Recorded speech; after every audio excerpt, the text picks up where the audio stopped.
BNP ভারপ্রাপ্ত chairman Tarique Rahman আবেদন করলেই ট্রাভেল পাস পাবেন বলে জানিয়েছেন পররাষ্ট্র উপদেষ্টা তৌহিদ হোসেন। তিনি জানান, দেশে আসার জন্য তারেক রহমান এখনও ট্রাভেল পাসের জন্য আবেদন করেননি। দুপুরে সাংবাদিকদের প্রশ্নের জবাবে কথা জানান পররাষ্ট্র উপদেষ্টা।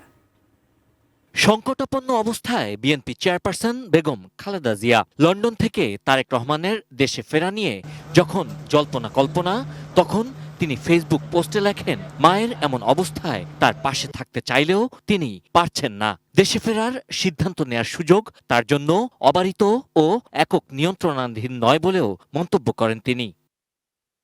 এরপর তারেক রহমানের দেশে ফেরা নিয়ে সরকারের তরফ থেকে কোনো বাধা নেই বলে সাফ জানানো হয়। মঙ্গলবার এক প্রশ্নের জবাবে পররাষ্ট্র উপদেষ্টা তৌহিদ হোসেন বলেন, আবেদন করা মাত্রই তাকে ট্রাভেল পাস ইস্যু করা হবে, আর পরিবার চাইলেই খালেদা জিয়াকে দেশের বাইরে চিকিৎসার জন্য নিয়ে যেতে পারেন। সরকারের সব ধরনের প্রস্তুতি রয়েছে বলেও জানান তিনি। না, ট্রাভেল পাস উনি চাইলেই ইস্যু হবে। এখনো চান নাই? আমার জানার মতো এখনো চান নাই। ওনার কাছে কোনো পাসপোর্ট আছে স্যার? এটা বলতে পারবো না আমি। আর বেগম জিয়াকে বিদেশ নেওয়ার বিষয়ে কোনো আলোচনা আপনাদের? না, ওটার প্রস্তুতি আছে। যদি প্রয়োজন ডাক্তাররা বললে তখন তো নিয়ে যাওয়া হবে। কতক্ষণ সময় লাগতে পারে আপনাদের কনফার্ম করতে এটা? না, এটা তো আমরা কনফার্ম হবো না। এটা তো ওই ওনার আত্মীয় স্বজন এবং পার্টির লোকেরা কনফার্ম করবে বাইরে নিয়ে যাওয়া হচ্ছে কিনা। অ্যারেঞ্জমেন্ট আছে। তার মানে তারেক রহমানের আশা নিয়ে কোনো সুনির্দিষ্ট তথ্য নাই? না, কোনো। বিজলি কেবলসের স্কিন কোটেড ইনসুলেশন আগুন প্রতিরোধী। বিজলি কেবলস, নিরাপদ আজীবন।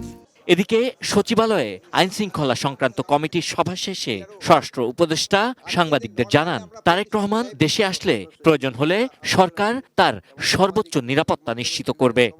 তাদের কারো কোনো এই বাংলাদেশে কারো কোনো নিরাপত্তার কোনো শঙ্কা নেই। আমরা সবার জন্যই প্রস্তুত। স্বরাষ্ট্র মন্ত্রণালয় সবার জন্য প্রস্তুত আছে। মূলত কোনো ব্যক্তির পাসপোর্ট না থাকলে বা তার মেয়াদ না থাকলে তার ভ্রমণে ট্রাভেল পাস ইস্যু করা হয়। Sabbir Ahmed, ATN news, Dhaka.